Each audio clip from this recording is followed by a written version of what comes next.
Hi everybody, welcome to Running True, another episode. I should have looked to see what episode it was. I usually do that when I type up my notes on what I want to talk about, but this episode's going to be a little different because I'm doing it without notes this time because I just really have a couple things I want to talk about and some stuff I've been thinking about. And what made me think about it was, every week I triumphantly show you what a good runner I've done, how I've cleaned my plate. But look at this week. There it is, 36. That was supposed to be 36 miles. But I only got 13.5 miles in. So I guess a failure of a week. And why did that happen? I'm having a lot of right knee pain. Acupuncture from Lynn seems to really help still, really is a very good thing. And I'm going to start physical therapy, which is kind of what I wanted to talk about a little bit today, was actually needing people. And I think as growing up as a kid, which we all grow up as kids, that was a really terrible way to start a sentence, but growing up, I really was a pretty self-reliant person. I didn't count on people. And we're on the cusp of Valentine's Day.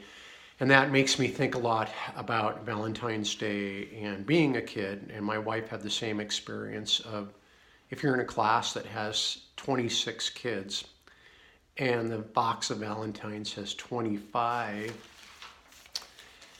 usually parents don't spring for a second box for that one kid. So some kid gets passed over. And in her case, she said it was hers, although she said she would get the teacher's one sometimes, which was pretty cool, I guess. But I would get passed over. You build your little Valentine's box or envelope, sometimes we had. And, I was kind of okay with that. I got it, and I was really kind of a loner of a kid and a strange kid. I mean, look at me now. That I think I made people feel maybe uncomfortable. And I really was pretty good at being solitary. When I got older and I had a job at a restaurant, I realized I was part of a team and I had to work with other people and I enjoyed it.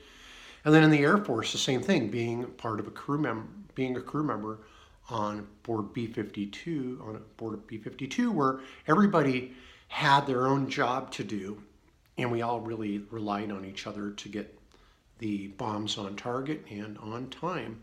So that was something that I did get a little bit more used to people helping me. And so now, actually, as a firefighter, just to kind of back up, in a crew, there's three of us. There's the officer, there's the driver, called the fire equipment operator. And the officer can be a captain or a lieutenant. And then the fire equipment operator, who drives the truck, and then a firefighter. And so when I was a firefighter, I really kind of felt like I was on my own lots of times, and I enjoyed that. I was kind of alone. As far as I had the officer backing me up, of course, but I really got to charge into the fire and put it out, and I enjoyed that. And when I became an officer, that was really tough to kind of let go of the nozzle and to be the person on the radio and the person directing things. And that was tough for me, to say I'm relying on this other person to put out a fire. But I was able to do that, and I'm still able to do that. Most of the times anyways. So this transgender thing has had me have a lot of people involved in my life and helping me between counseling, electrolysis, voice work, waxing, you name it. I mean, it takes an entire team to get this, which is kind of surprising, I think. But anyway, so in my doctor, everybody has a part to play. And so I think it might have been a little bit easier for me to reach out to my doctor to ask to get some physical therapy for my right knee. So I've been doing that, and then I continue to go to Lynn for my acupuncture. And that actually has helped a lot. But I didn't get as many miles in as before, and I also kind of failed on this. And I know I've been writing about trying to be kind, as well as being, that running makes you kind, and running makes you strong, and running makes you honest. And I thought I better live up to what I'm saying, and I'm going to be kind to myself and not run. And actually, I've kind of enjoyed it. And I am feeling more dependent upon other people and interdependent, especially now as a station captain. There's lots of things that need to get done at the station, and I can't do them all, that's for sure. And luckily, I've got a great station worth of people that really take care of the station alongside of me. So that's really nice. But another big thing this week was I had this huge Sunday article. There's probably 3 pages of pictures and 2 pages of copy. So it was a lot, and it was about my job and me and my wife and my journey through transition and all that. And it was really nice. And in fact, I received, as soon as it came out Sunday morning, I received a text from somebody who was very grateful for seeing the story and wanted to tell me the story about her son who came out as gay. And it was just somebody I have never met before, and chances are I probably won't meet this person. But you kind of get the feeling that we are kind of here for each other. And when she told me her story, it really did move me to hear her story. And I'm glad to be a part of that and able to help people with my story.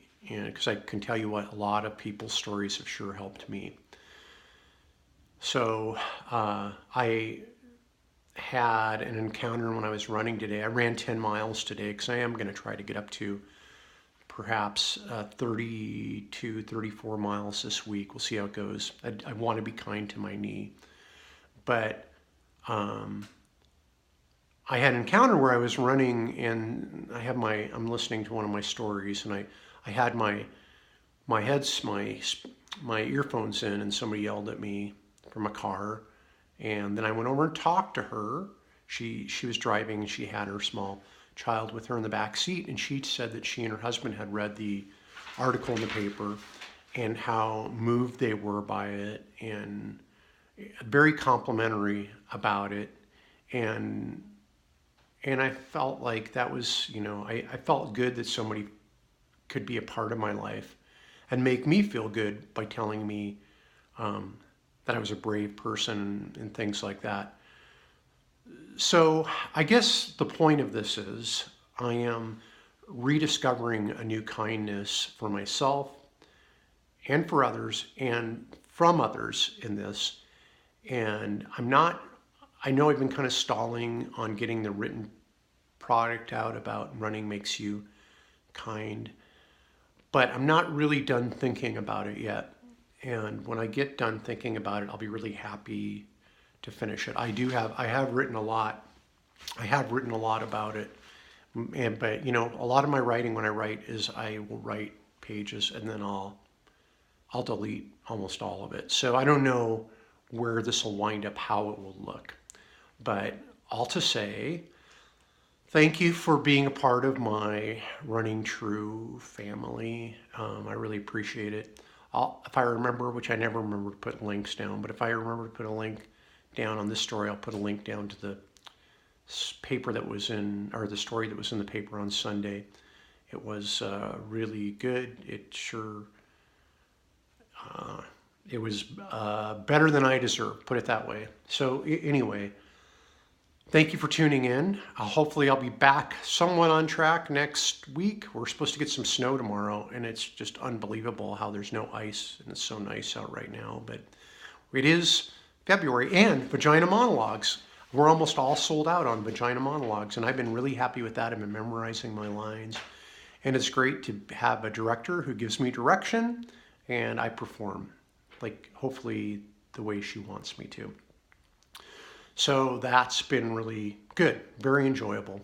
And again, it's really interesting just being a part of other people's lives more than I think I've ever been before, and having people be a part of my life more than I've ever had before. All right, so I've gone over my 10 minutes. I thank you for tuning in, and let's get together real soon, and maybe I'll see you out on the street running. Thanks for tuning in to Running True.